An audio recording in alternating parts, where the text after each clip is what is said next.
अस्सलाम वालेकुम स्टूडेंट्स। अब हम फाइलम टीनोफोरा से स्टार्ट लेते हैं। तो फाइलम टीनोफोरा जो होता है इसके मेंबर्स जो हैं उनको हम सी वॉलनट्स कहते हैं या कॉम जेलीज़ कहते हैं। ठीक है। तो कॉम जेलीज़ हम इसलिए कहते हैं क्योंकि इनके पास ये जो येलो कलर की आपको नज़र आ रहा है ये स्ट्रक्चर, ये जो आपको चार स्ट्रक्चर्स नज़र आ रहे हैं यहाँ पर फिलवक्त इस पिक्चर में, इन्हें कॉम रोज़ कहते हैं। इसलिए हम इन्हें कॉम जेलीज़ कहते हैं क्योंकि बाकी बॉडी तो उसकी जेली की तरह की होती है।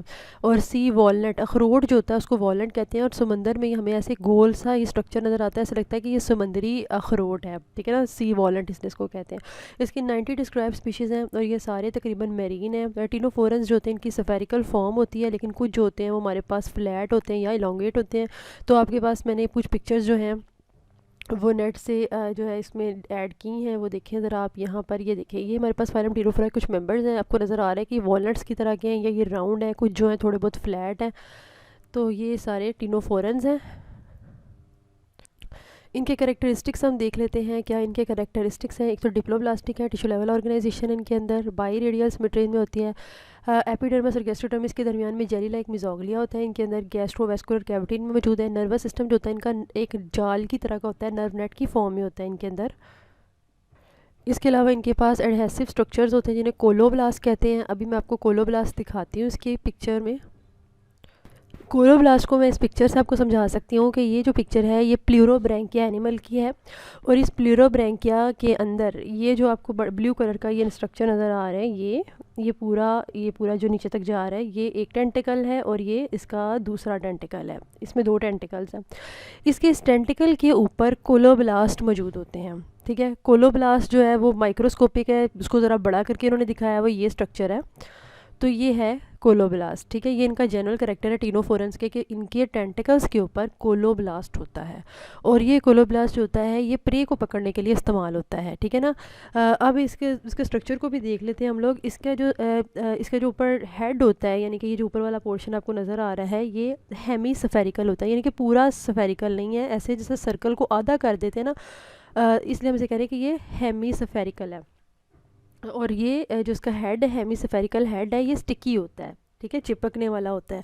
और ये जो hemispherical head, it is connected to a core जो है ऑफ टेंटिकल, यानी कि जो मेन टेंटिकल जो सीधा आपको टेंटिकल नज़र आ रहा है वो ये, इसके साथ ये हेड जो है वो कनेक्टेड है। ठीक है, ये सीधा टेंटिकल इसके अंदर मौजूद है। ठीक है। और ये टेंटिकल जो है ये स्ट्रेट फिलामेंट में है। दूसरा एक और भी इसके ऊपर टेंटिकल है जो कि कॉइल्ड फिलामेंट होता है या स्पाइरल फिलामेंट है, जो कि स्ट्रेट फिलामेंट के ऊपर लिपटा हुआ है। ठीक है, स्ट्रेट फिलामेंट और ये स्पाइरल फिलामेंट, ये दोनों क्या करते हैं कि जो ही जो प्रे आता है उसको पकड़ लेते हैं, एंटेंगल कर लेते हैं, जकड़ लेते हैं, ताकि वो इससे छुड़ा ना सके अपने आप को। ठीक है, तो ये हमने एक कैरेक्टर इसका देख लिया कि इनके पास कोलोब्लास्ट होते हैं। अगर आपको शॉर्ट क्वेश्चन है कोलोब्लास्ट का, तो आपने याद रखना है कि कोलोब्लास्ट जो है वो टीनोफोरन्स के अंदर होता है और उनके टेंटिकल के ऊपर होता है। और उसका स्ट्रक्चर भी आप ये बना सकते हैं। सेवन कैरेक्टर है कि इसके पास सिलियरी बैंड्स होते हैं और वो 8 सिलियरी बैंड्स होते हैं, जिन सिलियरी बैंड्स को हम कहते हैं कॉम रोज, और ये लोकोमोशन के लिए इस्तेमाल होते हैं। इसको भी पिक्चर से देख लेते हैं।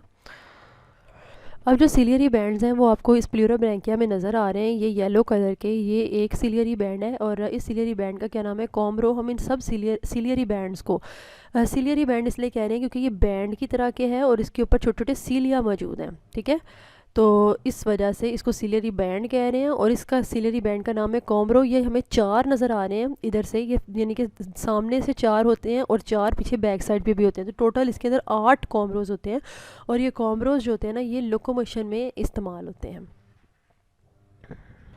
अब यहाँ पर ये एक और पिक्चर है और ये भी टीनोफोरन है और इस टीनोफोरन का नाम है मिनेमियोप्सिस। ठीक है, मिनेमियोप्सिस जो है इसका ये नाम है। और ये जो है इसके अंदर अगर आप देखें तो ये समंदर में, और ये समंदर में चमक रहा है, इसका चमकना कहलाता है बायोल्यूमिनेसेंस। ठीक है, बायोल्यूमिनेसेंस क्यों है इसके अंदर? क्योंकि इसके अंदर लाइट प्रोड्यूस करने वाले सेल्स मौजूद हैं। ठीक है, और ये लाइट प्रोड्यूस करने वाले सेल्स जो होते हैं वो इसकी डाइजेस्टिव सिस्टम, यहाँ पर इसके सेंटर में डाइजेस्टिव सिस्टम होता है, उसकी डाइजेस्टिव सिस्टम की जो कैनाल है उसके अंदर पाए जाते हैं। और अमूमन ये जो लाइट प्रोड्यूसिंग सेल हैं ये कॉम रोज के नीचे होते हैं। अब अगर आप इस टेबल को देखें तो इसमें आपने इसकी क्लासिफिकेशन याद करनी है। इस तरह आपने जितने भी टेबल्स हैं इस पूरे चैप्टर में सब याद करने हैं, सबको पढ़ना है। फाइलम टिनोफोरा के कैरेक्टर्स दिए हुए इन्होंने, इसकी 2 क्लासेस हैं जो कि हमारी बुक में डिटेल में नहीं दी हुई लेकिन यहाँ पर लिखी है, तो आपने याद रखनी है। ये क्लास टेंटाक्यूलेटा है और दूसरी क्लास न्यूडा है, ठीक है। टेंटाक्यूलेटा के अंदर प्लूरोब्रैंकिया आ गया और न्यूडा के अंदर हमारे पास बिरोई आ गया। इसकी पिक्चर मैं आपको दिखाती हूँ अभी। अब ये बिरोई की पिक्चर है और ये इसके पास कोई टेंटिकल्स नहीं होते, ठीक है। और ये इसको कॉम जेली इसीलिए कहते हैं क्योंकि जेली लाइक है और इसके ऊपर ये कॉम रोज होती हैं। आपकी बुक में ज़्यादा डिटेल में प्लूरोब्रैंकिया को डिस्कस किया हुआ है। इसकी अगर हम शेप की बात करें तो इसकी शेप जो होती है वो तकरीबन स्फेरिकल या ओवल शेप है इसकी, और ट्रांसपेरेंट इसकी बॉडी होती है, जैसा कि अभी हमने देखा था बिरोई को भी, उसकी भी ट्रांसपेरेंट बॉडी थी।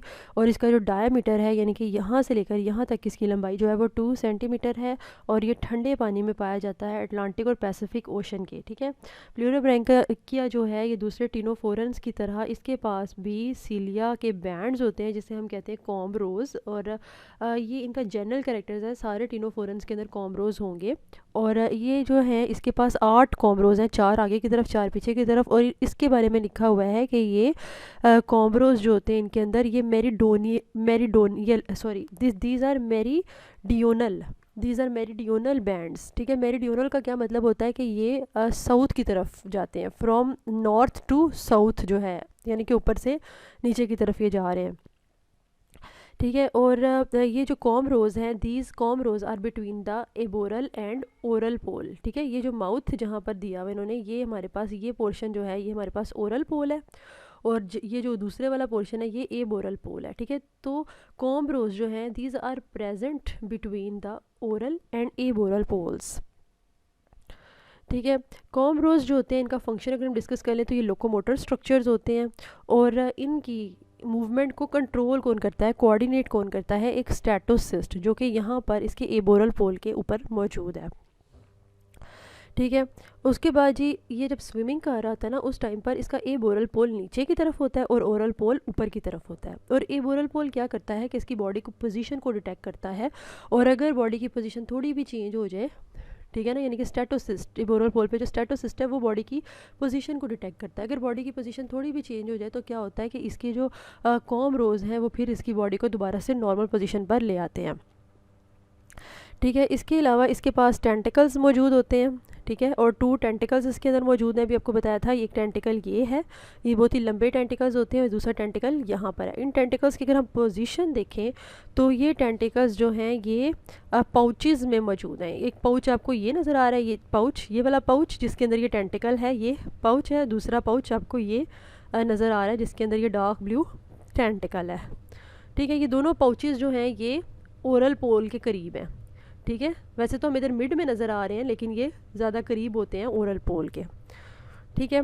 टेंटिकल्स जो होते हैं, अगर इन टेंटिकल्स की बात करें, हमने थोड़ी देर पहले पढ़ा था कि इनके पास कोलोब्लास्ट होता है। इसके अलावा इनके टेंटिकल्स के अंदर एक और भी चीज़ होती है जिसको हम कहते हैं कंट्रैक्टाइल फाइबर्स, जिसकी वजह से टेंटिकल्स जो होते हैं वो कंट्रैक्ट करेंगे और उनका साइज़ थोड़ा छोटा होगा, जिसकी वजह से क्या होगा कि टेंटिकल्स का साइज़ को छोटे होने को कहते हैं रिट्रैक्शन ऑफ टेंटिकल, ठीक है।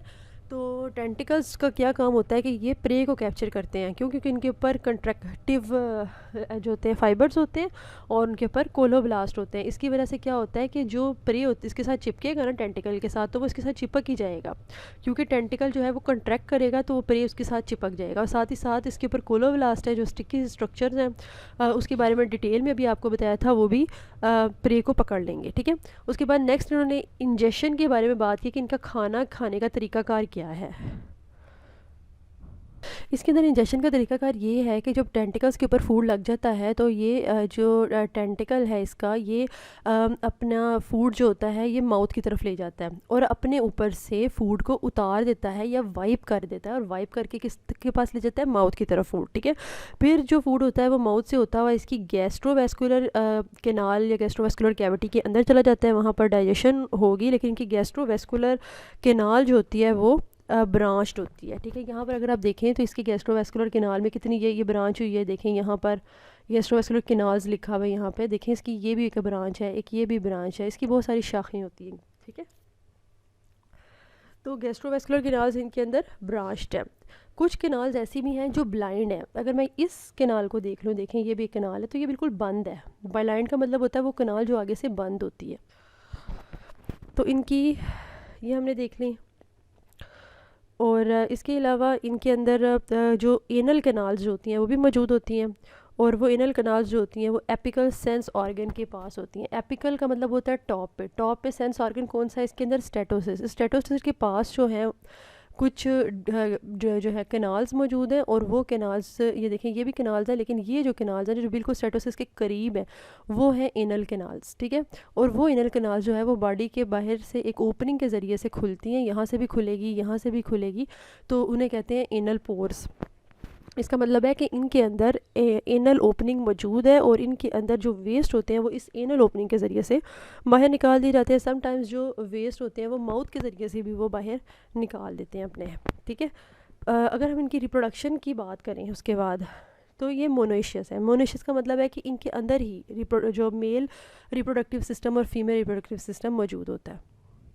इनके अंदर रिप्रोडक्शन जो होती है इस तरीके से होती है कि इनके अंदर दो बैंड लाइक गोनेड्स होते हैं जो कि इनके गैस्ट्रोडर्मिस के साथ एसोसिएटेड है। गैस्ट्रोडर्मिस होती है वो तो सेंटर में होती है, यहाँ पर ही करके एक इस तरफ गोनेड होता है और एक दूसरी तरफ गोनेड होता है, ठीक है। एक गोनेड होता है इनके अंदर ओवरी और एक गोनेड होता है टेस्टिस। टेस्टिस स्पर्म्स प्रोड्यूस करता है और ओवरी एग्स प्रोड्यूस करता है। और इसके जो गैमेट्स होते हैं वो इनके माउथ के ज़रिए से बाहर रिलीज़ कर जाते हैं, पानी में चले जाते हैं। एग्स और स्पर्म्स और फर्टिलाइजेशन पानी के अंदर होती है, यानी कि एक्सटर्नल होती है।